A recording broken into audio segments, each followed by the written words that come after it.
A šta je kod vas? Jao, potpuno sam zaboravila na svoj sladoled. Lepota. Obožavam prirodni miris jagoda. Dakle, završila sam. Jao, dragi, jesi li pojeo svu teglu sladoleda? Jao, upravo si. Slučajno sam sve pojeo. Prokletstvo, šta da radim? Treba hitno nešto smisliti. Da vidimo šta imamo u rancu. Čarapa, fuj, kako smrdi. Ajoj, šta je to?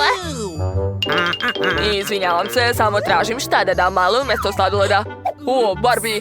Ne, nju sigurno nikome neću dati. Nutella. To mi treba. Ona će me spasiti. Sad ću dodati mlijeko. Jao, mamice. Je li sve u redu? Uzmi salvetu.